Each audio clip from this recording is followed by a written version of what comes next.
그들은 내 고통 위에서 웃고 있었다. 내 돈으로 이룬 사치를 먼 이국 땅에서 과시하며 시어머니와 내 남편은 잊고 있었다. 내 손가락 클릭 한 번이면 그들의 꿈 같은 휴가가 악몽으로 타국에서 무력한 거지가 되는 지옥으로 바뀔 수 있다는 사실을. 고요한 거실의 어둠 속에서 휴대전화 화면이 밝게 빛났다.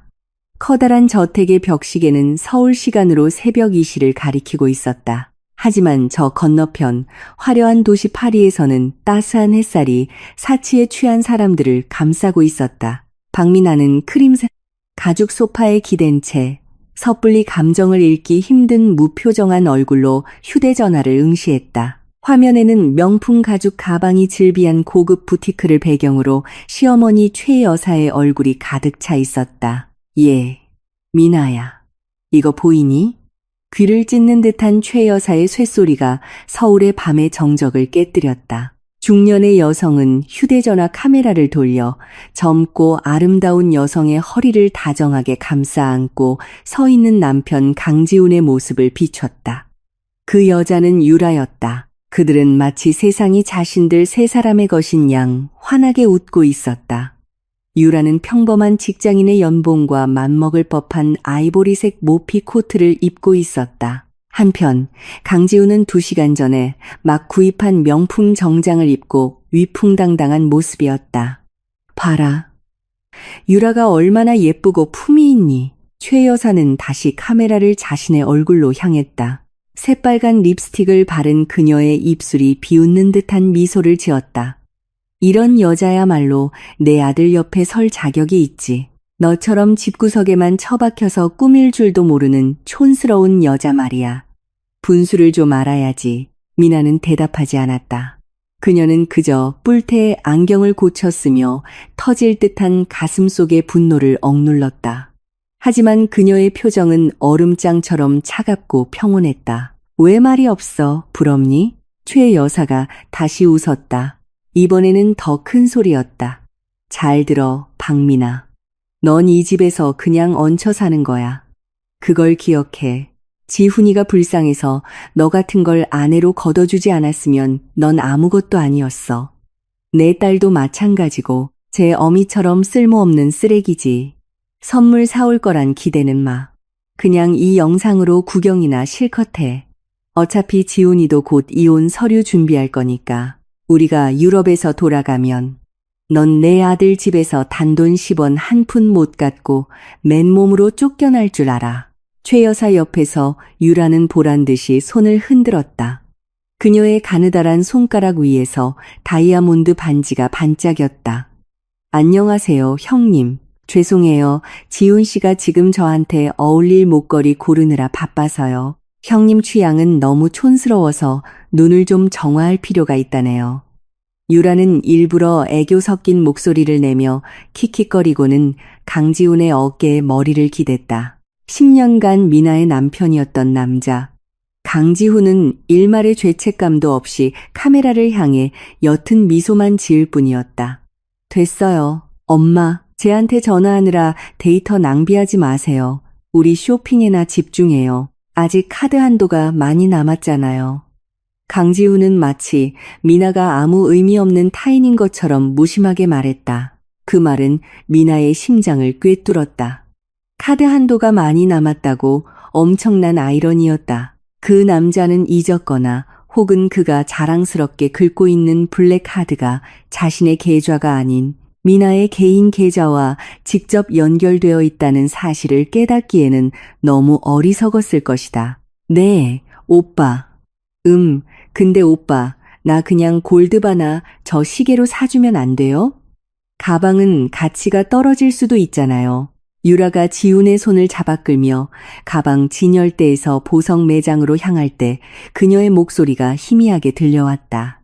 패션을 즐기는 사교계의 명사치고는 이상한 요구였지만 사랑의 눈이 먼 지훈은 당연히 눈치채지 못했다. 그는 그저 콧줄에 깨인 소처럼 고분고분 고개를 끄덕일 뿐이었다. 미나는 휴대전화 상단에 뜬 알림을 쳐다봤다. 은행 앱에서 온 메시지였다. 거래 승인, 갤러리 라파에트에서 5 영유로, 미나는 긴 숨을 들이쉬고는 천천히 내뱉었다. 그녀는 울지 않았다. 눈물은 이미 몇 달 전에 말라버렸다. 자신을 얹혀 사는 쓰레기라 칭하는 최 여사의 모욕은 더 이상 그녀의 마음에 상처를 주지 못했다. 오히려 그것은 그녀가 치밀하게 세운 계획의 엔진을 달구는 연료가 되었다. 마음껏 즐기세요, 어머님. 당신들이 부자로 사는 마지막 날을 마음껏 누리세요. 미나가 거의 들리지 않을 정도로 작게 중얼거렸다. 그녀의 엄지손가락이 휴대전화 화면을 쓸었다. 일방적인 영상통화를 끊기 위해서가 아니라 자신의 VVIP 모바일 뱅킹 앱을 열기 위해서였다. 그곳에는 최 여사가 알게 된다면 기절초풍할 만한 자릿수의 잔고가 찍혀 있었다. 화면 속 최 여사는 새로 살 구두를 자랑하며 계속해서 떠들어댔다. 아무튼 박미나, 우리가 돌아가면 넌 각오 단단히 해. 내가 너랑 내 딸년 길거리에 낳는 거지로 만들어줄 테니까. 밥도 못 빌어먹게 할 거야. 미나는 비스듬히 미소 지었다. 섬뜩한 미소였다. 네, 어머님. 조심해서 다니세요. 평생 기억에 남는 휴가가 되시길 바랄게요. 미나는 영상 통화를 끊기 전 짧게 대답했다. 방은 다시 고요해졌다. 미나는 대리석 테이블 위에 휴대전화를 내려놓았다. 그녀의 시선은 거실 벽에 아직 걸려있는 결혼 사진으로 향했다. 10년 전 지훈이 아직 진실해 보였고 최 여사가 아직 착한 척하던 시절의 사진이었다. 시간이 어떻게 인간을 괴물로 만들 수 있는지 미나는 자리에서 일어나 뒤뜰 정원이 내다보이는 커다란 창가로 걸어갔다. 유리에 비친 자신의 모습을 보았다. 화려한 장신구 하나 없는 수수한 35세의 여자. 하지만 그 눈빛은 날카롭고 총명했다. 그들은 그녀의 수수한 외모 때문에 그녀를 얕보았다. 그들은 그녀가 그동안 침묵하고 저주었기 때문에 그녀를 모욕했다. 그들은 미나가 언제든 도살할 수 있는 양이라고 생각했다. 그들은 크게 잘못 생각했다. 그날 밤 고요한 서울의 한가운데서 미나는 다시 잠들지 않았다. 그녀는 책상 서랍을 열어 오늘 낮에 변호사에게서 받은 짙은 파란색 서류 봉투를 꺼냈다. 그 안에는 자산 목록, 지금 그들이 사는 이 호화 주택의 등기부 등본, 지훈이 다니는 회사의 대주주 지분 증명서, 예금 증서, 그리고 물론 지훈이 파리에서 흥청망청 쓰고 있는 계좌의 소유권 증명서가 들어있었다. 모든 것이 박미나의 이름으로 되어 있었다. 전부 돌아가신 아버지로부터 물려받은 유산이었고 남편인 지훈이 가장으로서 위축되지 않도록 일부러 그 상세 내역을 비밀로 해왔던 것들이다. 하지만 남편의 자존심을 지켜주려던 선한 의도는 부메랑이 되어 돌아왔다. 지훈과 그의 어머니는 오히려 미나의 자존심을 짓밟았다. 미나는 책상 위에 있던 스캔된 지훈과 최 여사, 유라의 여권 사진 위에 빨간색 마커펜을 들었다. 미나는 그들의 귀국 날짜에 동그라미를 쳤다. 나를 거지로 만들겠다고? 미나가 밤의 정적을 향해 속삭였다. 누가 타국에서 돈 한 푼 없이 돌아올 비행기 표도 없이 자존심도 없이 거지가 될지 한번 보자고. 미나의 손가락이 다시 휴대전화 화면을 터치했다. 은행 앱은 여전히 열려 있었다. 카드 정지, 계좌 동결이라는 붉은색 버튼이 유혹적으로 보였다. 하지만 지금은 아니었다. 미나는 전쟁의 기술을 알고 있었다.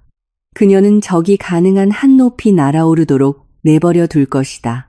그래야 추락할 때의 고통이 아주 훨씬 더 클 테니까. 그녀는 완벽한 순간을 기다릴 것이다. 그들이 거짓된 행복의 절정에 있을 때 그녀는 그들의 발밑에서 양탄자를 빼낼 것이다. 그토록 가족을 사랑했던 미나가 어째서 이렇게 냉정하고 계산적인 인물로 변할 수 있었는지 이해하려면 시간을 거슬러 올라가야 한다.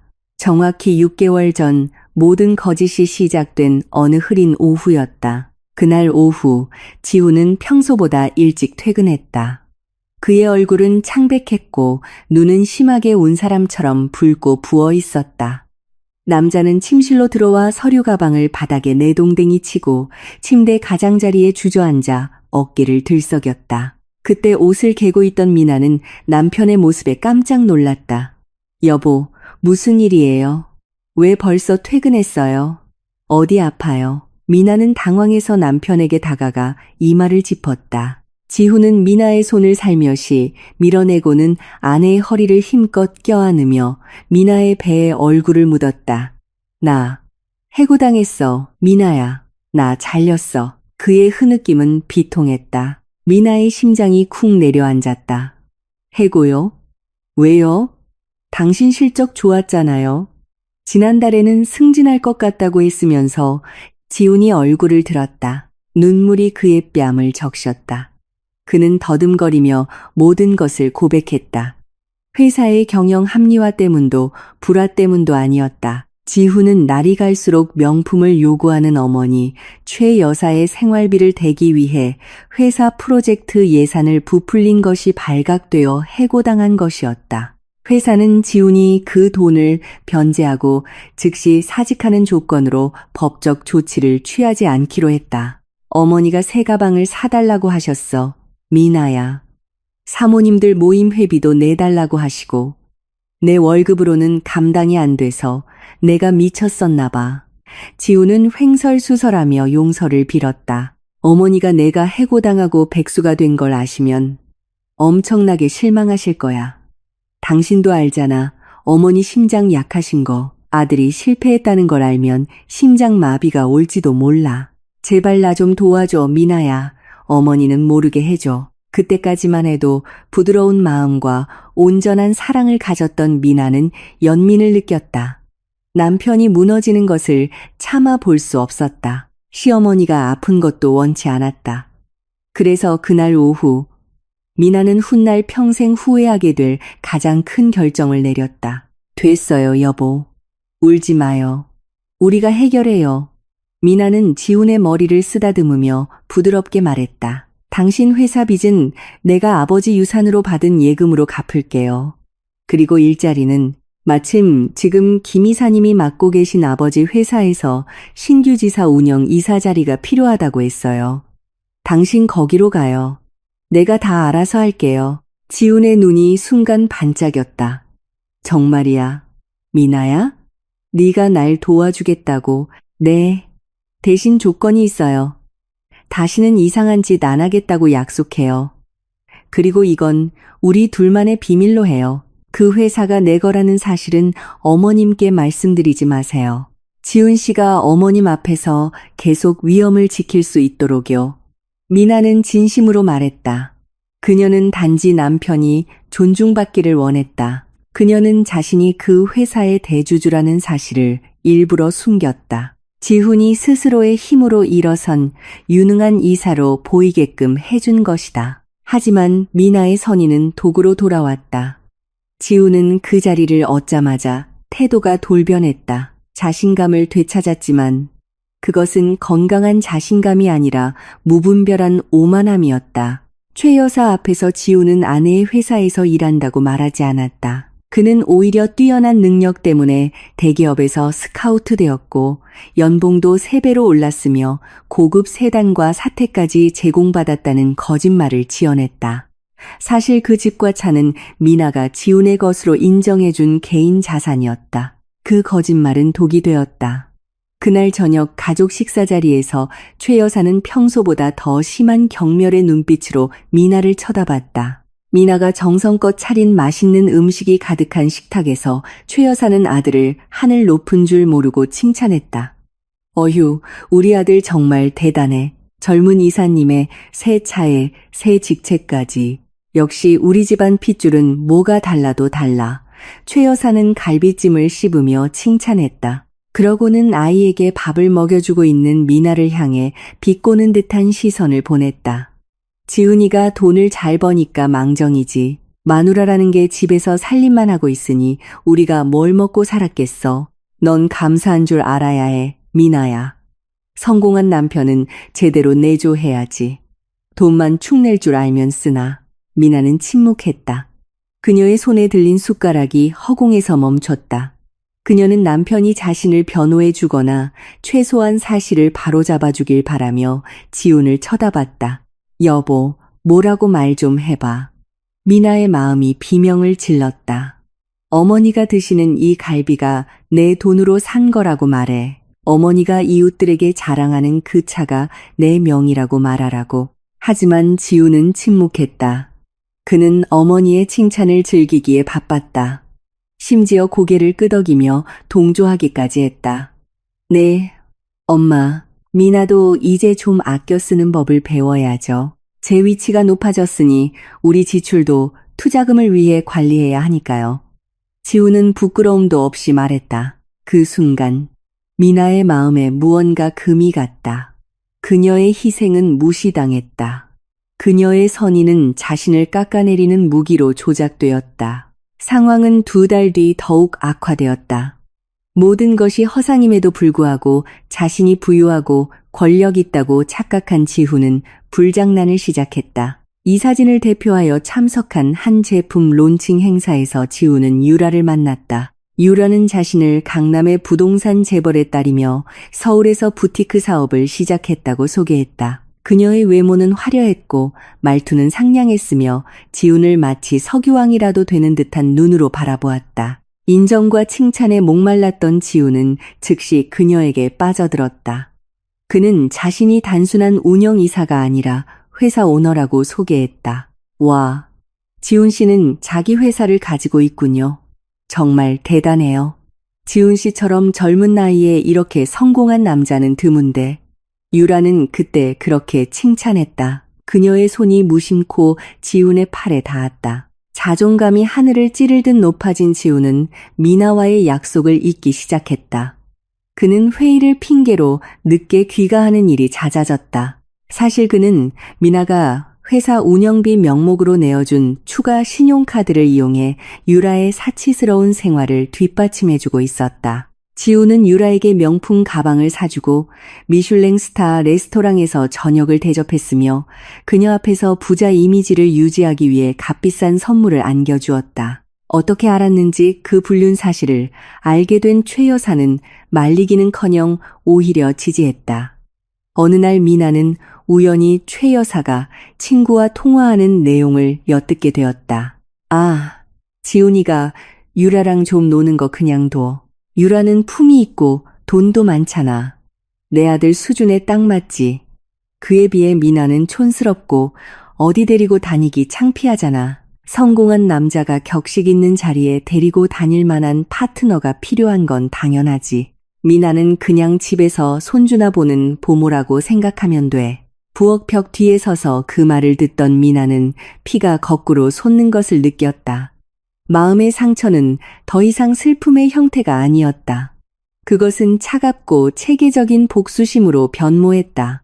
회상은 현재 다시 울리는 미나의 휴대전화 알림 소리에 끝이 났다. 파리에서의 또 다른 결제.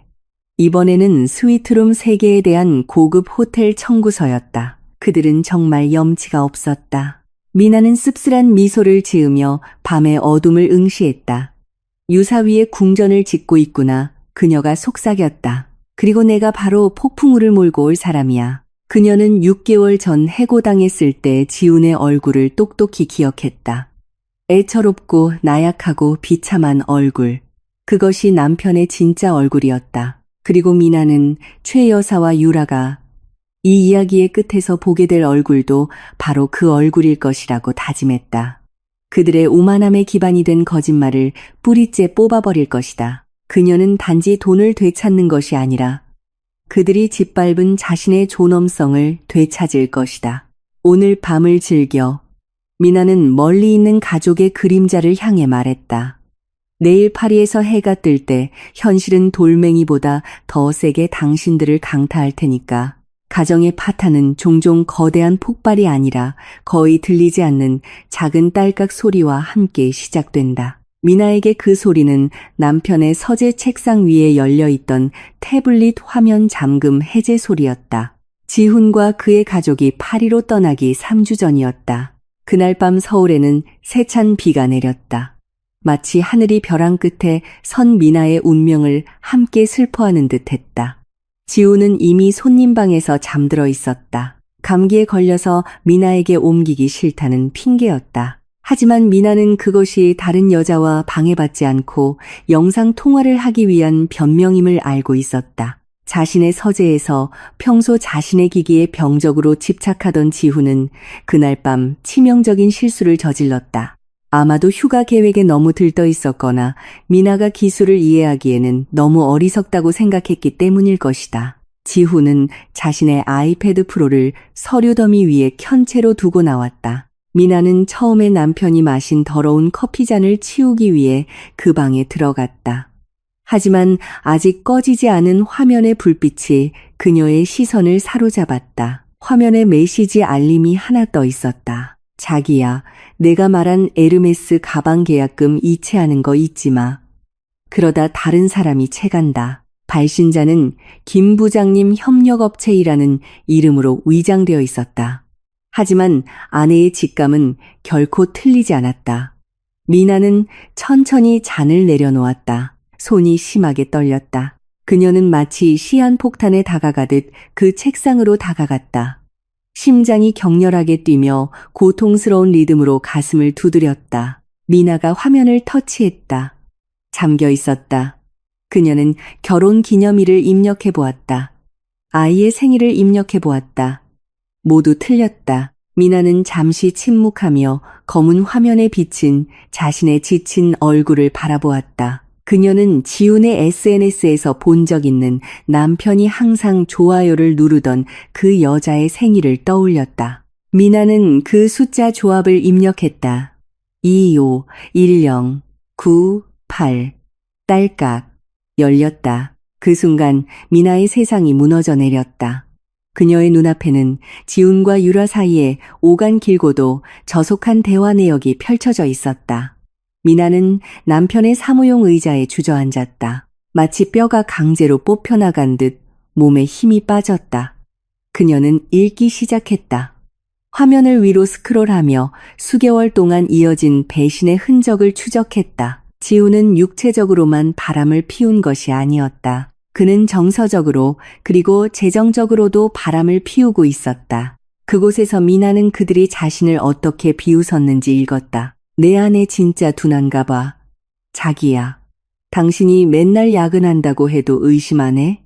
유라가 썼다. 아, 걘 그냥 생활비나 쥐어주면 조용해. 전형적인 집사람이지. 몸빼바지나 입을 줄 알지. 향수 뿌리는 품격 있는 너랑은 달라. 지훈이 답했다. 미나의 눈물이 방울져 화면 위로 떨어지며 그 고통스러운 글씨를 흐릿하게 만들었다. 하지만 그녀는 계속 읽었다. 진실로 자신을 고문했다. 파리행 비즈니스 클래스 항공권 사진들, 하룻밤에 수백만 원짜리 5성급 호텔 예약 증명서, 그리고 유라와 최 여사가 요구한 명품 쇼핑 리스트가 있었다. 모든 비용은 청구서가 미나의 계좌로 날아오는 추가 신용카드로 결제되었다. 하지만 미나가 계속 읽어내려가던 중 그녀의 퉁퉁 부은 눈에 기이한 것이 포착되었다.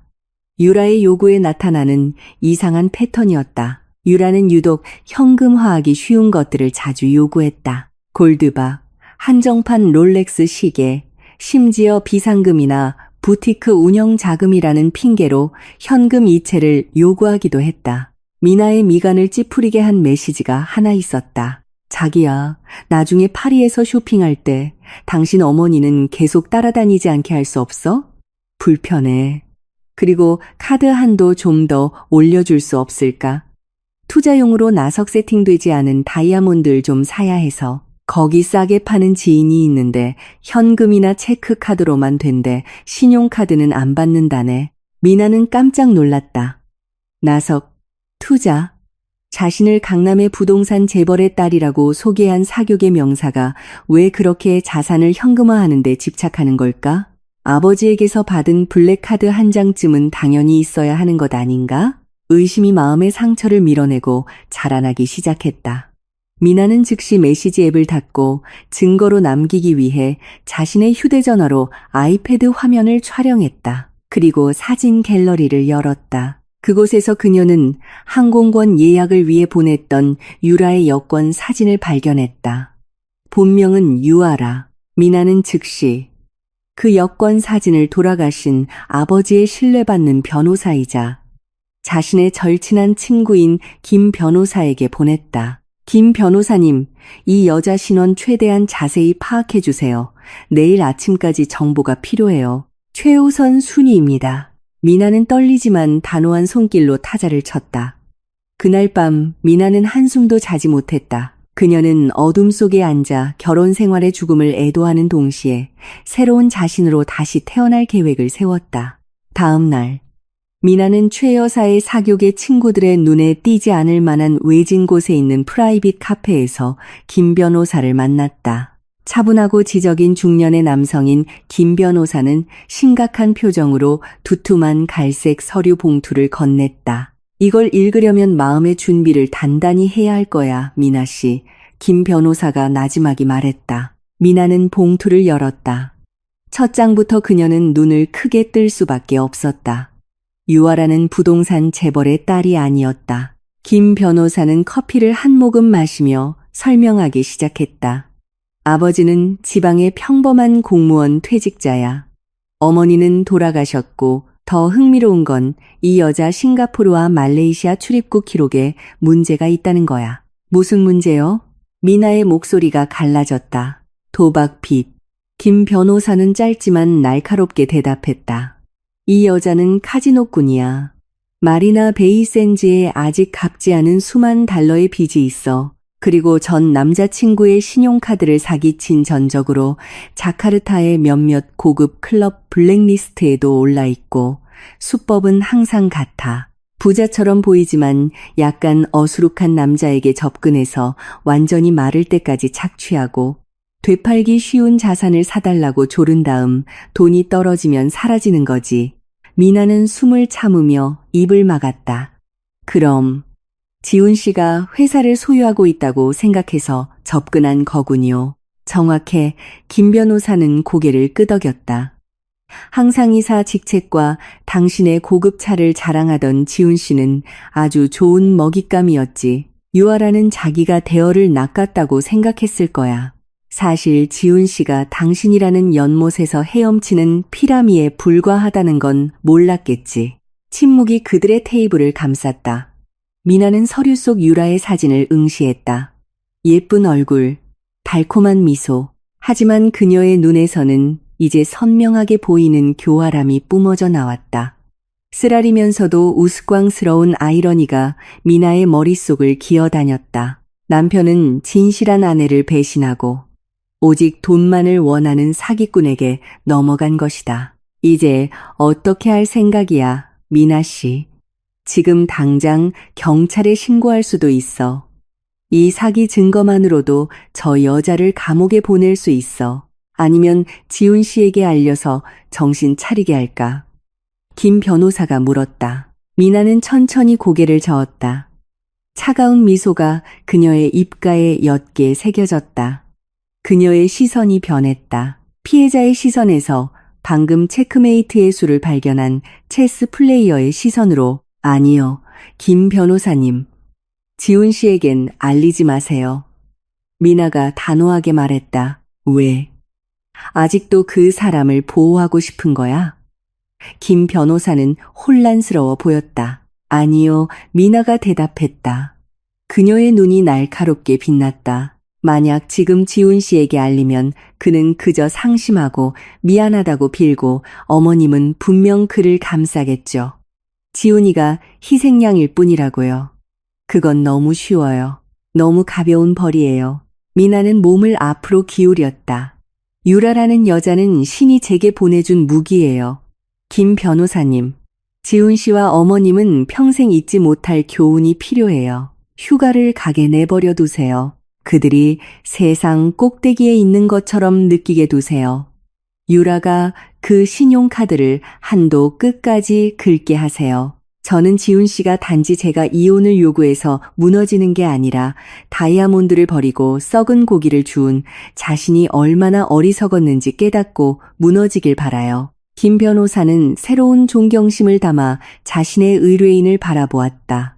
시어머니의 호통에 울기만 하던 연약한 여인은 이제 사라졌다. 그의 앞에는 손 하나 대지 않고 적을 파멸시킬 준비가 된 여인이 앉아 있었다. 그래서 계획은 뭐지?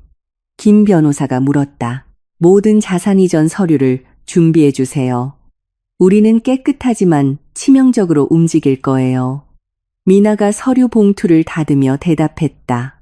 저는 적의 약점을 찾아냈어요. 지훈 씨의 약점은 오만함이고 유라의 약점은 탐욕이죠. 저는 그 두 약점이 서로를 물어뜯을 때까지 부딪히게 할 거예요. 유럽으로 떠나기 일주일 전 그 큰 저택의 분위기는 분주하고 거짓으로 가득했다. 최 여사는 커다란 여행 가방들을 싸느라 바빴고 가사도우미에게 자기 옷을 제대로 접으라며 소리를 질러댔다. 지훈은 거울 앞에서 여러 선글라스를 써보며 샹젤리제 거리를 걷는 자신의 모습을 상상했다. 그 소란 속에서 미나는 유령처럼 조용히 움직였다. 그녀는 순종적인 아내의 역할을 완벽하게 수행하며 자신이 짜고 있는 거대한 계획을 감췄다. 미나야, 내 파란색 정장 다려놨어? 그거 나중에 유람선 디너 때 입을 거야. 지훈이 위층에서 소리쳤다. 네 여보, 다려서 제일 앞쪽 가방에 넣어뒀어요. 미나가 부엌에서 대답했다. 그녀의 목소리는 감정에 흔들림 없이 평온했다. 지훈과 최 여사가 물리적인 준비에 바쁜 동안 미나는 법적인 준비에 몰두했다. 매일 아침 지훈이 사실은 미나 소유인 회사로 출근하고 나면 미나는 법무사와 은행을 찾아갔다. 첫 번째 단계는 자산 확보였다. 차가운 분위기의 법무사 사무실에서 미나는 그동안 지훈에게 부여했던 모든 권한을 법적으로 철회하는 일련의 서류에 서명했다. 그녀는 지훈의 이사 직위가 그들이 파리에 도착하는 날짜를 기점으로 행정적으로 해임되도록 조치했다. 또한 지훈이 암묵적으로 자신의 것이라 주장하던 자동차와 다른 부동산의 소유권을 재산분할 소송으로 건드릴 수 없는 지주회사 구조 아래로 모두 이전시켰다. 이 서류들은 이혼 시 강지훈 씨가 단 한 푼도 받을 수 없음을 보장할 겁니다. 모든 자산이 혼인 중 공동으로 형성한 재산이 아닌 별도의 상속 재산이기 때문입니다. 법무사가 설명했다. 미나는 만족스럽게 고개를 끄덕였다. 최대한 빨리 처리해 주세요. 두 번째 단계는 금융 함정이었다. 이것이 가장 중요한 부분이었다. 미나는 자신이 주 고객인 VVIP 은행 지점을 찾아갔다. VIP 라운지에서 그녀는 오랫동안 자신을 담당해온 은행 지점장을 만났다. 지점장님, 제 남편이 소지한 인피니트 카드의 접근 권한을 수정하고 싶습니다. 미나가 말했다. 지금 바로 정지해 드릴까요, 사모님? 지점장이 물었다. 아니요, 아직이요. 미나는 알 수 없는 미소를 지었다. 오히려 임시로 한도를 20억 원까지 상향해 주셨으면 합니다. 처음 3일 동안은 해외에서 문자 인증 없이도 원활하게 사용할 수 있도록 보장해 주세요. 지점장은 혼란스러워 보였다. 처음 3일만 상향하고 그 이후에는요? 3일째 되는 날, 정확히 15일에 그 카드를 하드 블록 처리해 주십시오. 사기 조사나 고객 사망과 같은 사유로요. 전화로는 절대 재활성화할 수 없도록 시스템상 가장 확실한 이유를 사용해 주세요. 그리고 한 가지 더, 남편의 모바일 뱅킹 접속 권한을 주 계좌에서 차단해 주세요. 잔액 조회는 가능하지만 출금 거래는 할 수 없게 말입니다. 지점장은 미나의 평온함에 약간 소름이 돋았지만 고개를 끄덕이며 이해했다. 네, 사모님. 지시대로 처리하겠습니다.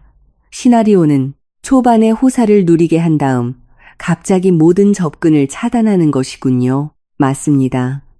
저는 그들이 왕이 된 것처럼 느끼게 한 다음 단 1초 만에 거지로 전락하기를 바랍니다. 미나가 대답했다. 아, 그리고 모든 거래 알림은 제 휴대전화로만 오도록 설정해 주세요. 그들이 무엇을 사는지 지켜보고 싶거든요. 세 번째 단계는 요새 준비였다. 미나는 이 폭탄이 터졌을 때 지훈과 최 여사가 분노할 것을 알고 있었다.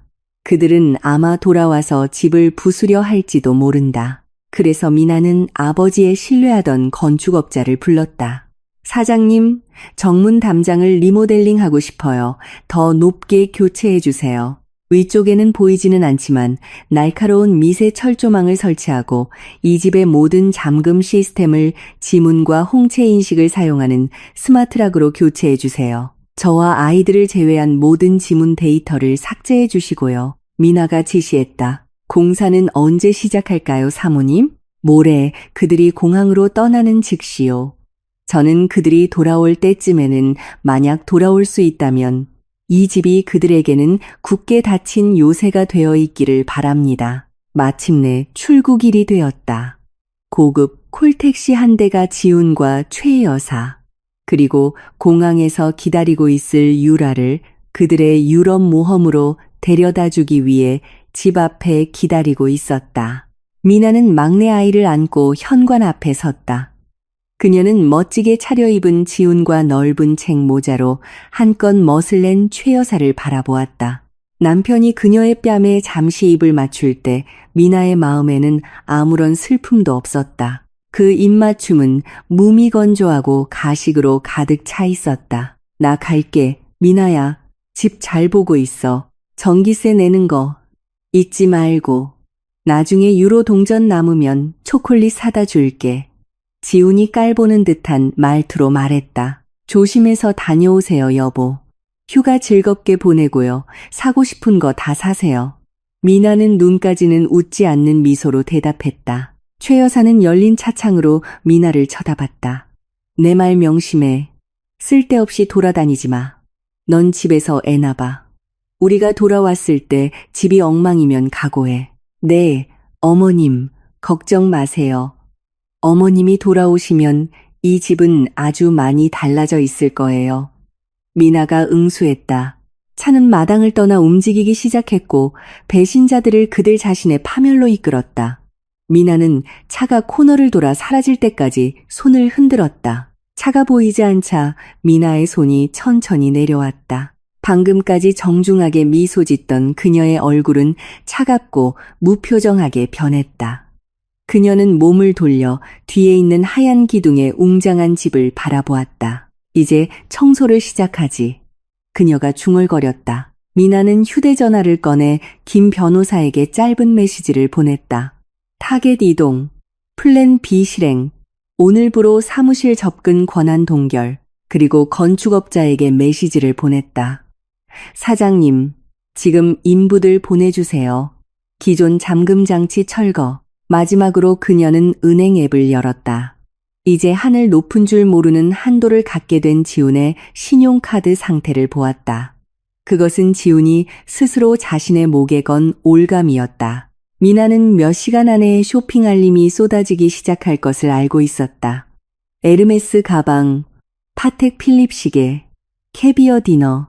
미나는 집 안으로 걸어 들어가 쾅 소리를 내며 현관문을 닫았다.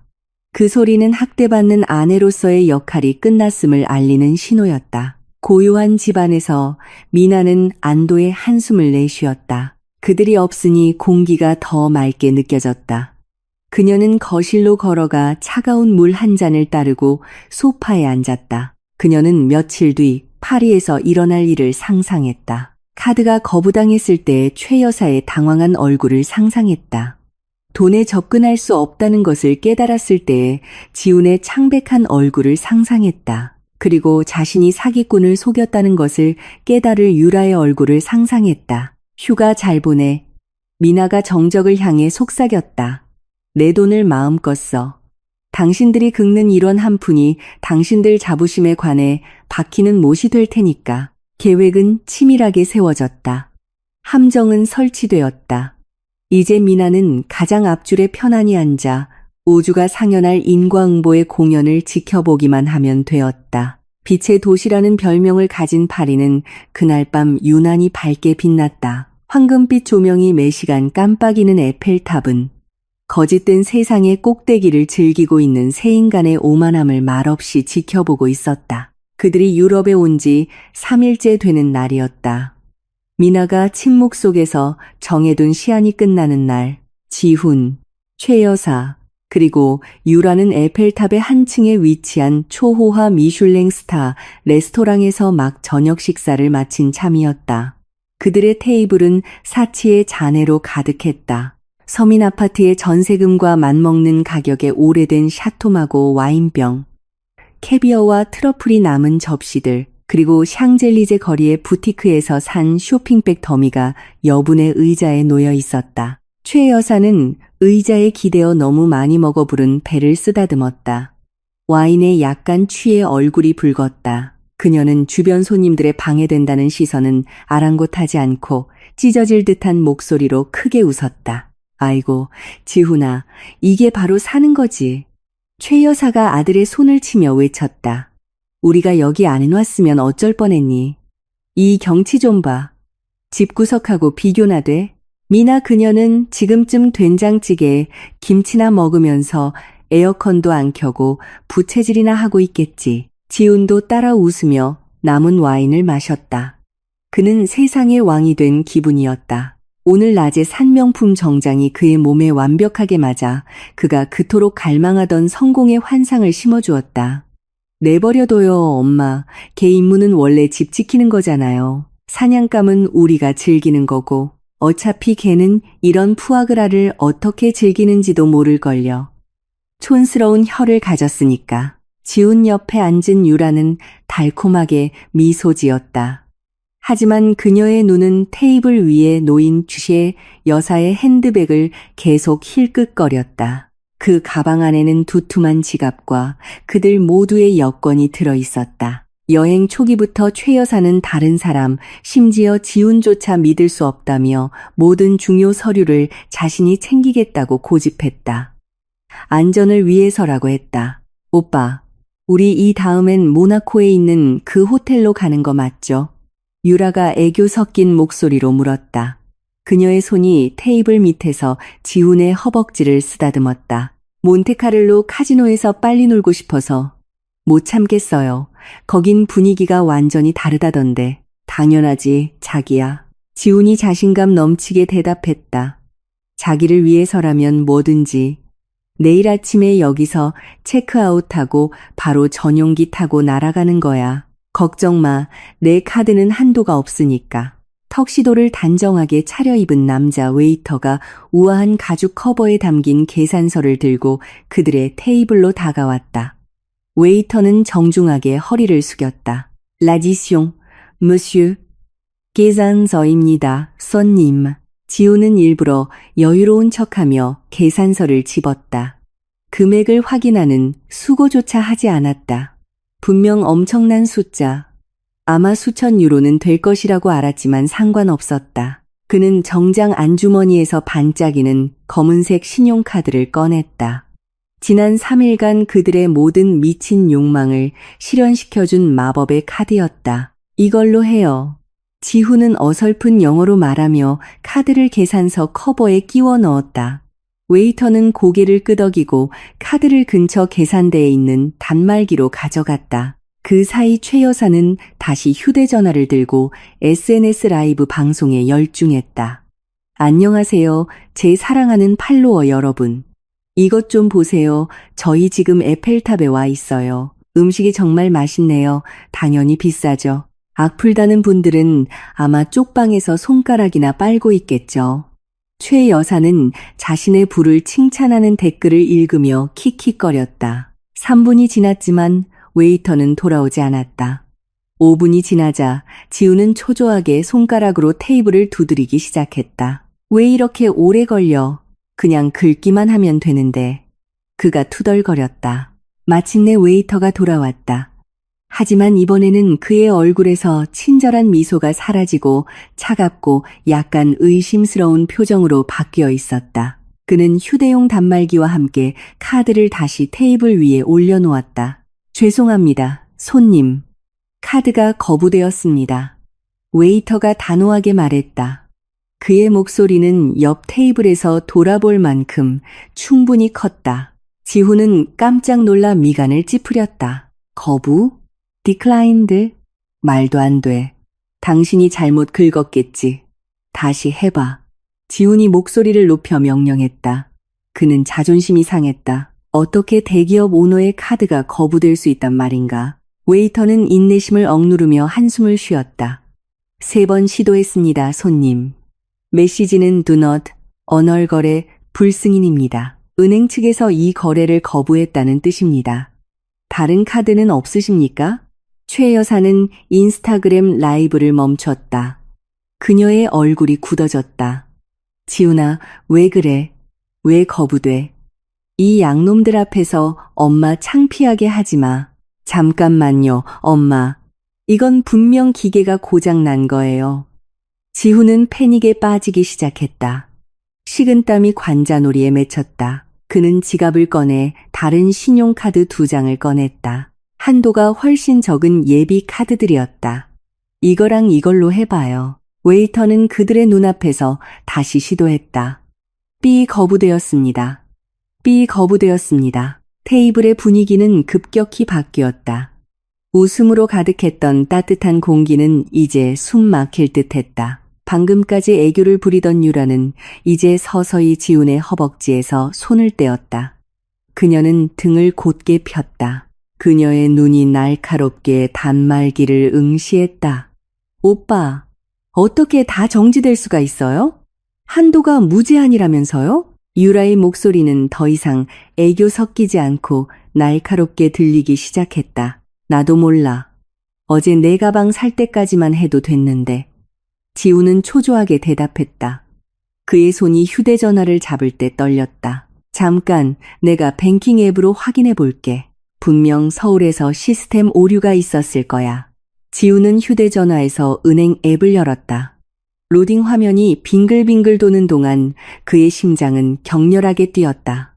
하지만 잔액 화면으로 넘어가는 대신 접근 차단, 고객님의 계좌는 현재 조사 중입니다. 가까운 지점에 문의하십시오라는 붉은색 팝업 메시지가 화면에 나타났다. 젠장, 지훈이 크게 욕설을 내뱉었다. 왜 차단된 거야? 누가 감히 내 계좌를 막아? 바로 그 순간 지훈의 휴대전화가 진동했다. 카카오톡 메시지가 도착했다. 발신자의 이름은 지훈의 피를 차갑게 식혔다. 내 아내 미나. 지훈은 떨리는 손으로 메시지를 열었다. 장황한 말은 없었다. 단지 스크린샷 사진 한 장뿐이었다. 지난 3일간 그들이 사용한 수억 원에 달하는 거래 내역 증거 사진과 그 아래 짧은 한 문장이 있었다. 카드 정지시켰어. 타국에서 거지된 거 축하해. 연락하지 마.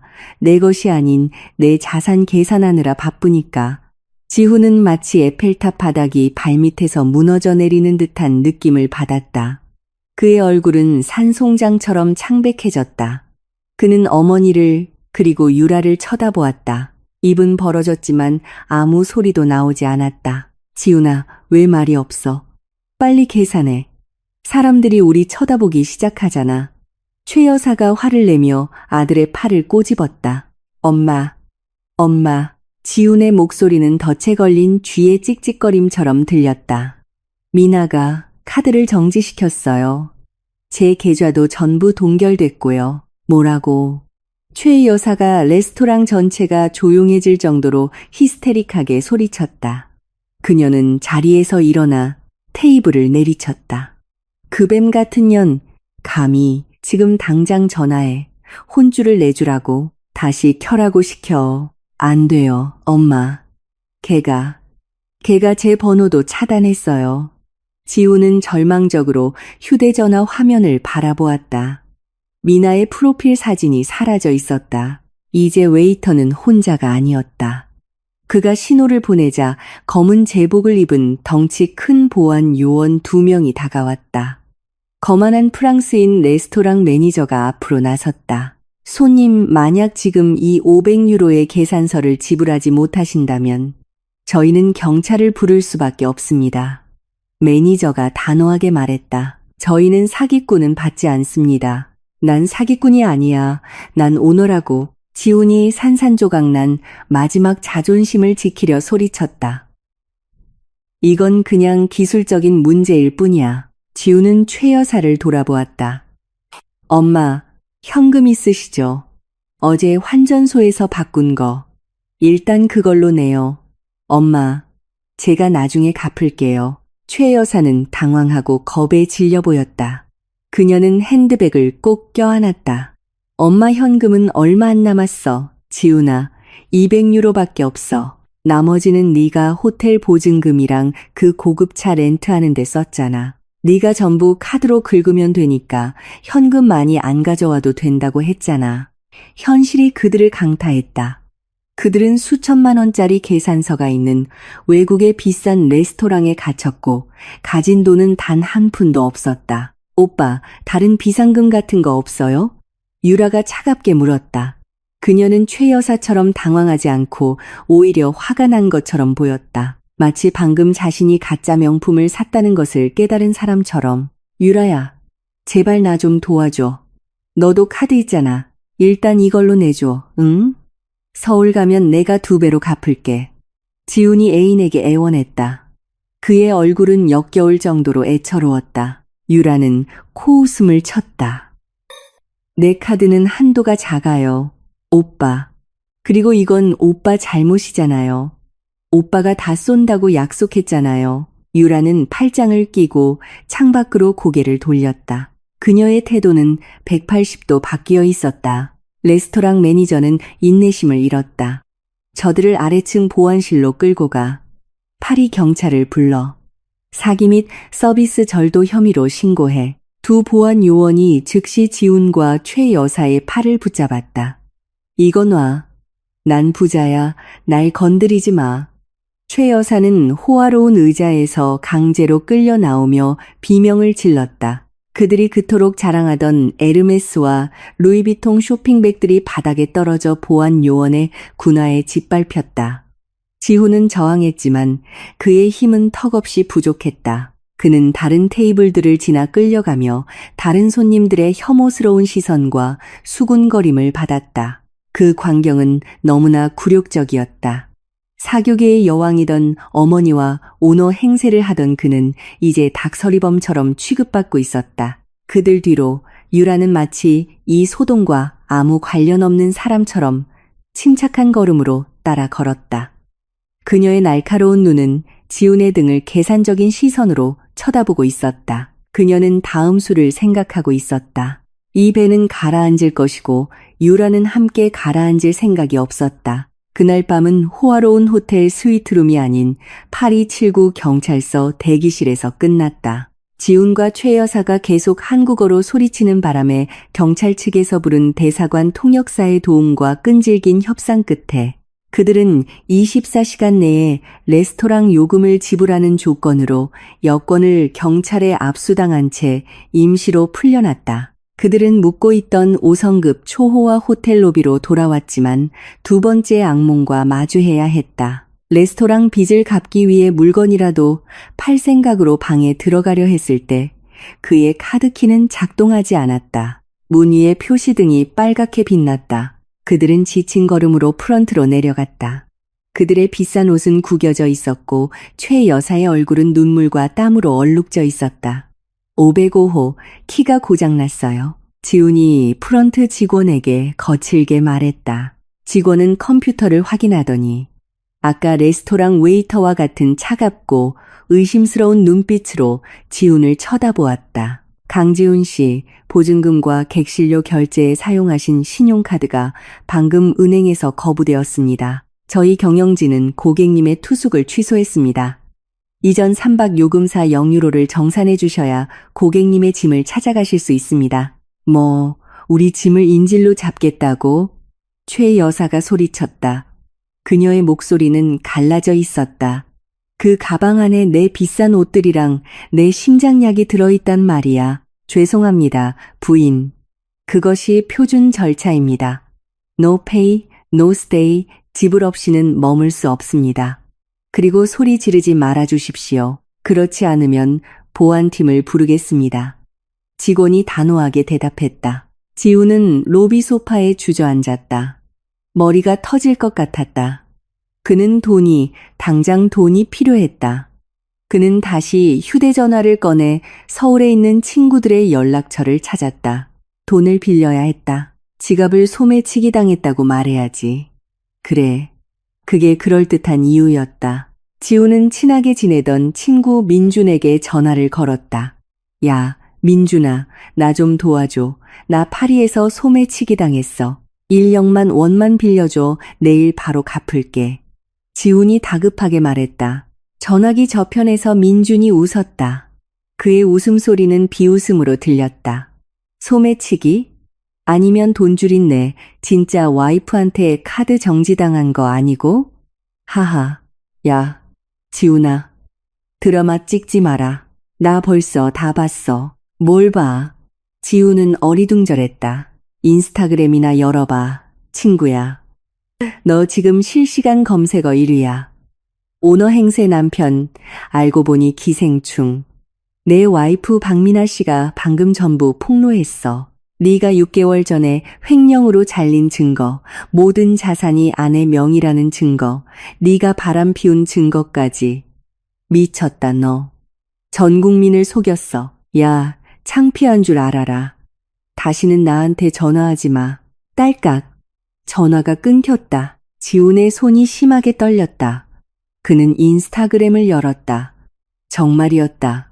국내 최대 연예 가십 계정에 미나가 올린 글이 리포스트되어 있었다. 제목은 버리기엔 아까워서 내 돈으로 휴가 간 허언증 남편과 기생충 시어머니 이야기였다. 그곳에는 지훈이 이전 회사에서 해고당한 해고 통지서, 지훈이 미나의 회사에서 단순한 직원에 불과하다는 진술서, 미나가 매달 최 여사 계좌로 수천만 원씩 이체한 증거, 그리고 가장 고통스럽게도 그날 밤 미나가 아이패드에서 찍은 지훈과 유라의 음란한 대화 내용 사진들이 선명하게 올라와 있었다. 지훈은 세상이 빙빙 도는 것을 느꼈다. 그가 수년간 쌓아 올린 모든 거짓말이 몇 시간 만에 무너졌다. 그는 대중 앞에서 발가벗겨졌다. 모든 사람이 그가 부자가 아니라는 것을, 단지 기생충에 불과하다는 것을 알게 되었다. 지훈아, 이것 좀 봐. 최 여사가 떨리는 손으로 자신의 휴대전화를 내밀었다. 화면에는 미나가 서울의 그들 집 앞에서 차분하게 말하는 영상이 재생되고 있었다. 여러분, 응원해 주셔서 감사합니다. 저는 단지집, 자동차, 그리고 회사가 모두 제 아버지의 유산임을 바로잡고 싶습니다. 제 남편 강지훈 씨는 혼인계약 위반으로 인해 해당 자산에 대한 어떠한 권리도 없게 되었습니다. 현재 저는 이혼 소송을 제기했으며 불륜 자금으로 사용된 모든 금융 접근을 차단했습니다. 해외에서 강지훈 씨로 인해 피해를 입으신 분들은 직접 해결하시기 바랍니다. 그는 더 이상 제 책임이 아니기 때문입니다. 그년이 우리를 완전히 죽였어. 최 여사가 속삭였다. 그녀의 눈에서 눈물이 하염없이 흘렀다. 엄마 창피해. 집에 가고 싶어. 여기서 거지 되기 싫어. 그 절망의 한가운데서 아까부터 조용히 있던 유라가 갑자기 일어섰다. 그녀는 최 여사에게 다가가 옆에 앉았다. 그녀의 얼굴은 걱정스러워 보였다. 어머님, 일단 진정하세요. 울지 마시고요. 유라가 부드럽게 말했다. 해결책을 찾아야죠. 지훈 씨는 지금 정신이 없잖아요. 유라야, 너 엄마 버리면 안 된다. 넌 부잣집 딸이잖아. 얘야, 호텔비 좀 먼저 내줘. 최 여사가 애원하며 유라의 손을 잡았다. 유라는 옅게 미소 지었다. 네, 어머님, 저 비상금 있어요. 근데 여기 파리에 있는 친구 아파트 금고에 있어요. 그걸 꺼내려면 보증이 좀 필요한데 이렇게 하죠. 어머님 핸드백은 제가 맡고 있을게요. 여권이랑 남은 유로 동전도요. 어머님이 쓰러지시거나 지훈 씨가 덜렁대다 잃어버리면 안 되잖아요. 여권 잃어버리면 우리 집에 못 가요. 정신적으로 충격 상태에 빠져 유라를 유일한 희망으로 여기게 된 최 여사는 지갑과 예비 휴대전화, 그리고 세 사람의 여권이 든 명품 핸드백을 유라에게 넘겨주었다. 여기 있다 얘야. 내가 갖고 있어. 너야말로 정말 내 이상적인 며느리감이야. 그 악독한 미나년이랑은 달라. 최 여사가 말했다. 유라는 그 가방을 받았다. 그녀는 일어나서 지훈의 어깨를 두드렸다. 오빠는 여기서 어머님 지키고 있어요. 나 화장실 잠깐 갔다가 친구한테 전화해서 현금 좀 달라고 할게. 어디 가지 마요? 응, 유라야. 고마워. 네가 최고야. 지훈이 힘없이 대답했다. 그는 유라의 얼굴을 쳐다보지도 않았다. 자신을 비난하는 네티즌들의 댓글을 읽느라 너무 바빴다. 유라는 호텔 연문과 가까운 화장실 복도 쪽으로 걸어갔다. 10분이 지났다. 20분이 지났다. 유라는 돌아오지 않았다. 유라가 왜 이렇게 안 오니? 최 여사가 불안하게 물었다. 엄마 목마른데 물 사 마시게 돈 좀 달라고 해야겠다. 지훈이 고개를 들었다. 불길한 예감이 들기 시작했다. 그는 유라의 휴대전화로 전화를 걸었다. 전화기가 꺼져 있어. 꺼져 있어요, 엄마. 지훈의 심장이 다시 뛰기 시작했다. 지훈은 벌떡 일어나 여자 화장실로 달려갔다. 호텔 직원의 제지를 무시했다. 그는 문을 박차고 들어가 유라의 이름을 외쳤다. 텅 비어 있었다. 아무도 없었다. 지훈은 호텔 연문으로 달려갔다. 그는 차가운 파리의 거리를 내다보았다. 아무도 없었다. 그때 지훈의 휴대전화로 알림이 왔다. 모르는 번호로부터 온 메시지였다. 유라의 번호였다. 하지만 새 번호였다. 강이사님, 그동안 휴가 고마웠어요. 오빠가 진짜 부자였으면 계속 붙어 있으려고 했는데 오빠 아내 글 읽어보니까 오빠는 그냥 해고된 직장인이고 모든 재산이 아내 거라면서요? 미안하지만 오빠는 이제 나한테 아무 쓸모가 없네요. 오빠는 오빠 어머니가 말한 것처럼 그냥 쓰레기예요. 아, 그리고 당신들 여권은 내가 가져갈게요. 어머님 가방에 있던 지갑이랑 남은 유로도 한국 돌아갈 경비로 쓸게요. 나 찾지 마요. 이건 당신이 나한테 신분 속인 대가라고 생각해요. 잘 있어요, 거지들아. 지훈은 호텔 로비 대리석 바닥에 휴대전화를 떨어뜨렸다. 무릎에 힘이 풀렸다. 그는 주저앉았다. 지훈아, 왜 그래? 유라는 어디 갔어? 최 여사가 비틀거리며 따라왔다. 지훈은 텅 빈 눈으로 어머니를 바라보았다. 영혼이 죽은 사람의 눈빛이었다. 유라, 도망쳤어요, 엄마. 전부 다 가지고요. 우리 여권, 남은 돈, 엄마 가방에 있던 보석들 전부 다 가지고 도망쳤어요. 최 여사는 눈을 크게 뜨고 입을 떡 벌렸다. 뭐라고? 내 여권, 내 돈? 유라는 재벌 딸이 아니었어요, 엄마. 사기꾼이었어요. 그리고 방금 우리를 완전히 탈탈 털어갔어요. 지훈의 목소리는 우는 와중에 웃는 미치광이처럼 들렸다. 우린 이제 진짜 거지가 됐어요. 엄마, 돈도 없고 여권도 없고 호텔도 없고 온 세상이 우리가 사기꾼이라는 걸 알아요. 최 여사는 답답한 가슴을 부여잡았다. 시야가 어두워졌다. 그녀는 후회와 고통으로 가득 찬 히스테릭한 비명을 질렀다. 그리고 마침내 그녀의 뚱뚱한 몸이 차가운 호텔 로비 바닥으로 쓰러져 기절했다. 지훈은 기절한 어머니의 몸 옆에 그저 망연자실하게 앉아있을 수밖에 없었다. 호텔 직원들이 웅성거리며 구급차를 부르기 시작했다. 그의 머릿속에는 아까 미나의 메시지가 맴돌았다. 돌아오지 못하는 거지로 만들어줄게. 미나는 장난을 친 것이 아니었다.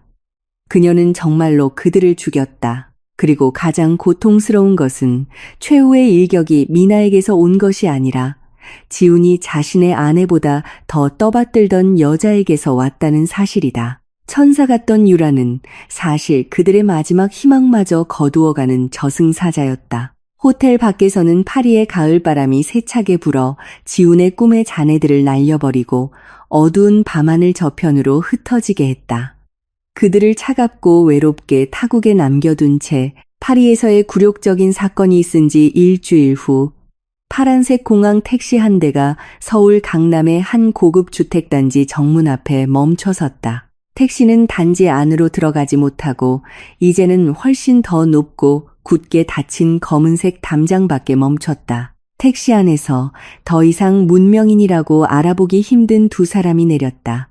지훈과 최 여사는 서울의 뜨거운 보도 위에 비참한 모습으로 서 있었다. 그들의 옷은 파리 호텔에서 쫓겨날 때 입었던 것과 같은 옷이었다. 구겨지고 퀴퀴한 냄새가 나고 땀 얼룩으로 가득했다. 평소 값비싼 화장품으로 덮여있던 최 여사의 얼굴은 이제 칙칙하고 기름졌으며 깊은 피로의 주름으로 가득했다. 지우는 푹 꺼진 눈과 헝클어진 머리로 10년은 더 늙어 보였다.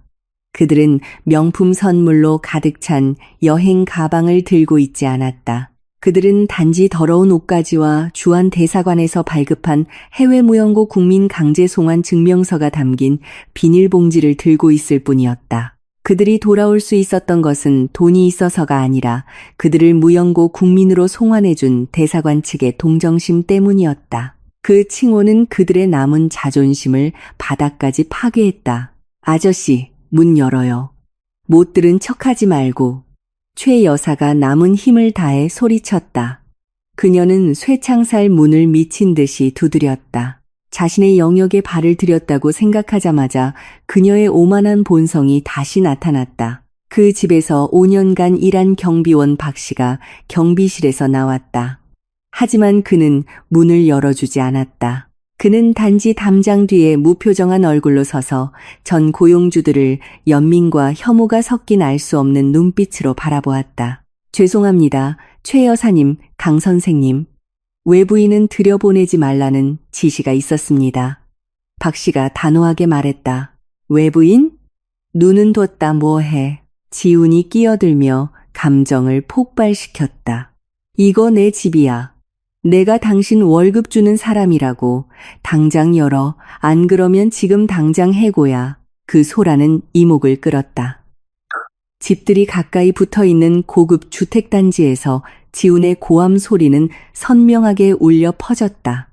하나둘씩 이웃들이 집에서 나오기 시작했다. 평소 사교 모임을 갔던 부인들은 이제 각자의 집 현관에 서서 휴대전화를 들고 수군거렸다. 몇몇은 대놓고 그 광경을 촬영하기도 했다. 그들은 이미 SNS에서 허언증 남편과 기생충 시어머니에 대한 바이럴 뉴스를 본 터였다. 그리고 이제 그 현실 드라마의 마지막 에피소드를 직접 보고 싶어 했다. 열어, 박민아, 나와, 이 뱀 같은 년, 감히 내 아들 집 열쇠를 바꿔? 최 여사가 히스테릭하게 비명을 질렀다. 그녀의 발이 쇠창살 문을 찼다. 집의 현관문이 열렸다. 갑자기 주변이 조용해졌다. 미나가 걸어 나왔다. 그녀의 모습은 담장 앞에 비참한 두 인간과 너무나 대조적이었다. 미나는 소박하지만 우아한 홈드레스를 입고 있었다. 머리는 단정하게 묶여 있었고 얼굴은 생기가 넘쳤다. 그녀는 변호사 김 씨와 경찰 제복을 입은 건장한 남자 2명을 대동하고 푸른 잔디밭을 가로질러 여유롭게 걸어왔다. 미나는 담장 바로 2미터 안쪽에서 멈췄다. 그녀는 문을 열지 않았다. 쇠창살이 그녀의 세계와 그들의 세계를 가르는 단호한 분리선이 되게 했다. 아직도 여기 올 낯짝이 남아있어요? 미나가 물었다. 그녀의 목소리는 크지도 소리치지도 않았지만 지켜보는 이웃들을 포함한 모든 사람의 귀에 선명하게 들렸다. 야, 박미나, 건방 떨지 마. 최 여사가 담장 틈으로 미나의 얼굴을 가리켰다. 내가 우리를 인터넷에 조리돌림했다고 이 집을 차지할 수 있을 것 같아? 이건 내 아들 집이야. 등기부 등본이 내 아버지 이름으로 되어 있을지는 몰라도 지훈이가 이 집을 관리했어. 우리도 여기서 살 권리가 있다고. 넌 그냥 아내일 뿐이야. 남편과 시어머니를 섬기는 게 내 의무라고. 미나는 작게 웃었다. 그 웃음은 매우 차갑게 들렸다. 그녀는 김 변호사를 돌아보았다. 설명 좀 해주시죠. 김 변호사님. 이분들이 파리에서 너무 오래 거지 생활을 하느라 대한민국 법을 잊으신 것 같네요. 김 변호사가 한 걸음 앞으로 나와 마치 법정에서 판결문을 낭독하듯 들고 있던 붉은 서류철을 펴고 큰 소리로 말했다. 최 여사님, 강지훈 씨, 피고의 불참으로 인해 궐석 재판으로 진행된 가정법원의 판결 및 강지훈 씨가 저지른 회사 자산 사기 및 횡령 증거에 근거하여 이 주택의 소유권과 거주권은 전적으로 박미나 씨에게 있습니다. 강지훈 씨는 회사에서 공식적으로 해임되었으며 20억 원 상당의 자금 횡령 혐의로 고소된 상태입니다. 거짓말. 다 너희들이 꾸며낸 거야. 지훈이 소리쳤다. 이웃들이 자신을 손가락질하기 시작하자 그의 얼굴이 창피함으로 붉어졌다. 나는 법적인 남편이야. 아내의 재산은 남편의 재산이라고. 틀렸어. 미나가 날카롭게 말을 끊었다. 그녀는 지훈의 눈을 똑바로 쳐다보았다. 잊었나 보네, 여보. 우리 결혼할 때 당신이 직접 사인한 혼전 재산 분할 계약서 말이야. 내 유산 노리는 사람으로 보이기 싫다고 자존심 때문에 나는 남자다. 내 돈은 내가 직접 벌 수 있다고 당신이 직접 말했잖아.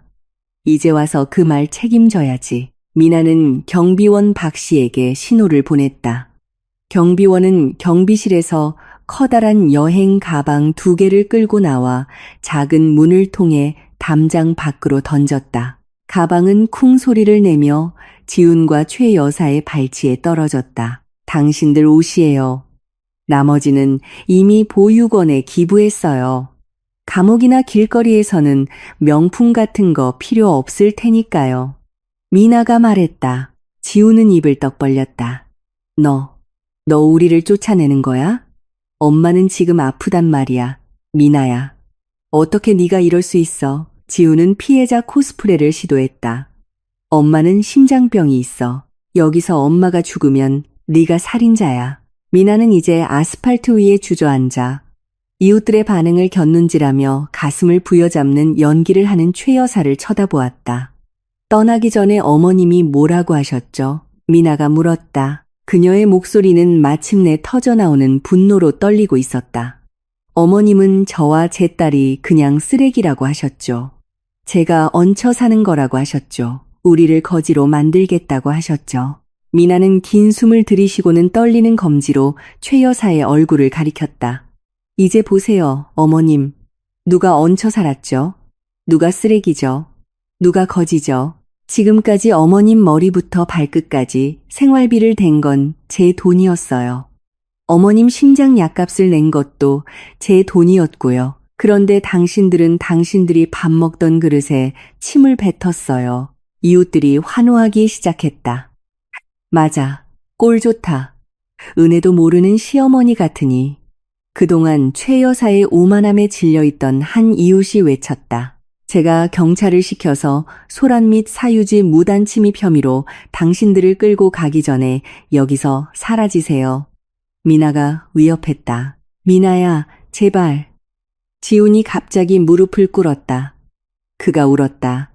내가 잘못했어. 내가 미쳤었나 봐. 유라한테 속았어.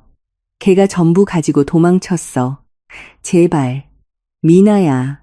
들어가게만 해줘. 나 정말 변할게. 난 내 남편이고 내 아이들의 아빠잖아.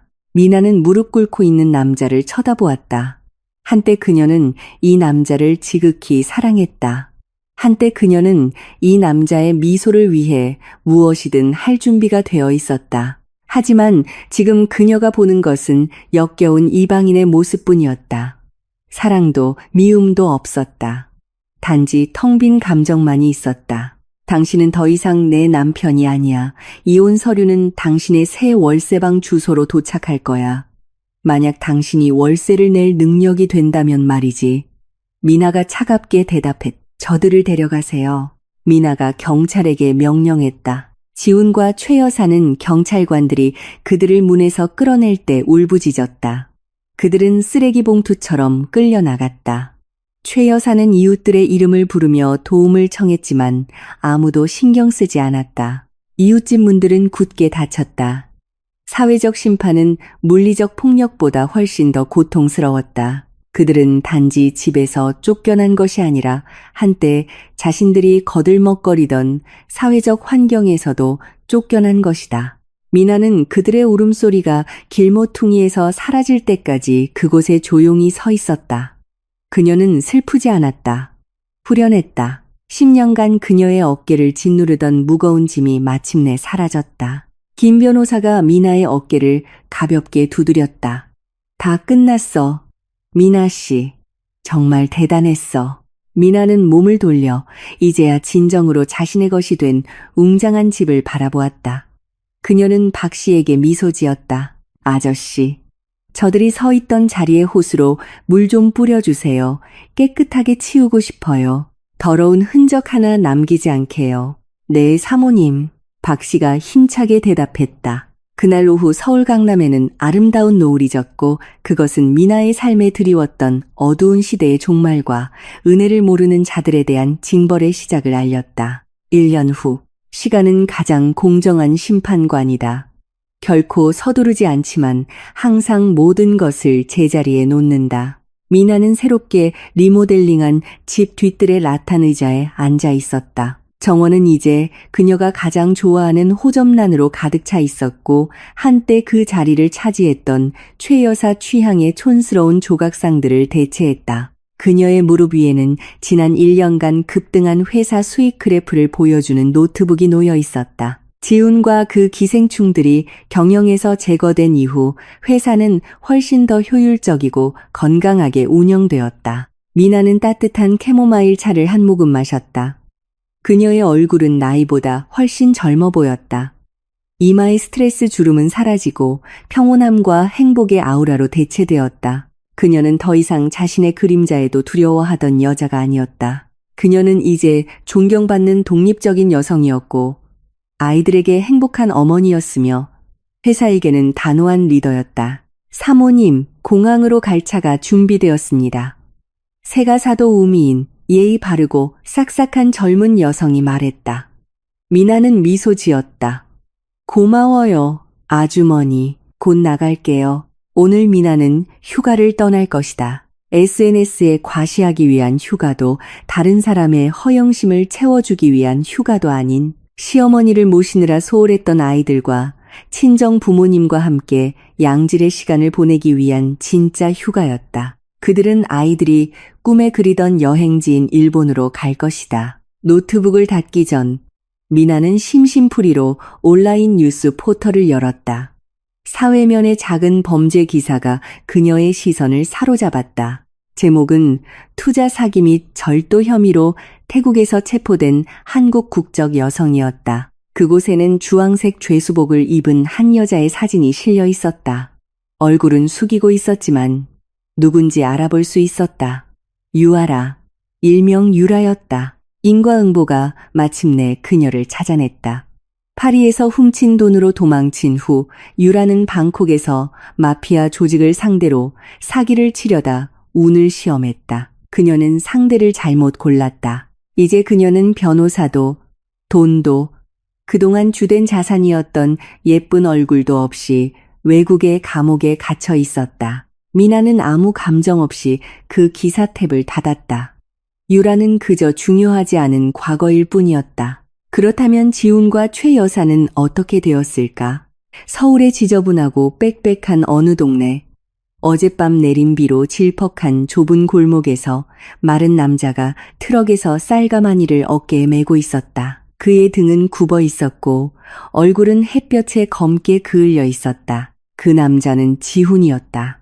전직 이사님은 이제 가락시장에서 짐꾼으로 일하고 있었다. 횡령 사건과 그의 끔찍한 디지털 족적 때문에 그를 고용하려는 회사는 아무 데도 없었다. 그가 일자리를 구할 때마다 면접관은 비웃으며 말했다. 아, 이분이 그 파리에서 애인한테 버림받고 바이럴 되신 강지훈 씨군요. 그 모욕은 굶주림보다 훨씬 더 고통스러웠다. 그날 오후 지훈은 하수구 옆에 앉아 제육볶음이 든 도시락을 먹고 있었다. 한때 부드럽고 고급 세단의 핸들을 잡던 그의 손은 이제 거칠고 굳은 살로 가득했다. 주머니 속 낡은 휴대전화가 울렸다. 월세방 이웃에게서 온 문자였다. 강지훈 씨, 어머니 또 시작하셨어요. 에어컨 틀어달라고 소리 지르고 난리예요. 시끄러워서 이웃들 다 방해돼요. 빨리 와서 처리 안 하면 우리 그냥 쫓아낼 겁니다. 지우는 긴 한숨을 내쉬었다. 그냥 죽고 싶은 심정이었다. 최 여사는 미나에게 쫓겨난 지 한 달 만에 겪은 가벼운 뇌졸중으로 인해 현재 반신불수가 되었다. 그들은 삼평 남짓한 좁은 쪽방에서 살고 있었다. 한때 사교계의 여왕이었던 최 여사는 이제 퀴퀴한 냄새가 나는 얇은 요 위에서 누워만 있을 뿐이었다. 하지만 그녀의 성격은 변하지 않았다. 그녀는 여전히 환각에 시달리며 지훈에게 명품 화장품을 사주지 않는다고 화를 내거나 잊지도 않은 가사도우미에게 물을 가져오라고 소리쳤다. 매일이 지훈에게는 지옥이었다. 그는 어머니의 성인용 기저귀를 사기 위해 땀을 쥐어짜며 일해야 했고 동시에 한때 자신을 애지중지하던 여자의 욕설을 계속 들어야 했다. 이게 다 너 때문이야, 지훈아. 네가 바람 피우는 거 들키지만 않았어도 우린 아직 편하게 살았을 텐데. 최 여사는 매일 밤 그렇게 짓거렸고 지우는 이것이 정말 자신의 잘못이라는 쓰라린 현실을 그저 삼킬 수밖에 없었다. 그는 집에 다이아몬드를 두고도 자신의 발을 다치게 한 조약돌을 위해 그것을 버렸다. 그는 충실하고 부유한 아내를 두었지만 거짓된 인정을 위해 그녀를 배신했다. 자신의 호화로운 집에서 미나는 문 밖으로 나섰다. 손에는 여행 가방이, 얼굴에는 미소가 있었다. 그녀는 자유의 공기를 들이마셨다. 그녀는 더 이상 지훈을 생각하지 않았다. 그녀에게 지훈과 최 여사는 이미 죽은 사람들이었다. 그들은 그녀가 이미지피를 마치고 굳게 닫아버린 인생이라는 책의 한 챕터 속 등장인물일 뿐이었다. 얘들아, 가자. 우리 비행기 2시간 뒤에 떠나. 미나가 반짝이는 검은색 알파드 차량으로 명랑하게 달려들어가는 아이들을 향해 외쳤다. 차는 집을 떠나 진정한 행복을 싣고 달리기 시작했다. 저 멀리 뒤편 시끄러운 시장에서 지우는 지나가는 고급 차 한 대를 멍한 시선으로 바라보았다. 다시는 되돌릴 수 없는 운명을 한탄하며 인과응보는 완벽하게 그 임무를 완수했다. 진실한 자는 행복해지고 탐욕스러운 자는 자신이 만든 공허 속에서 파멸할 것이다.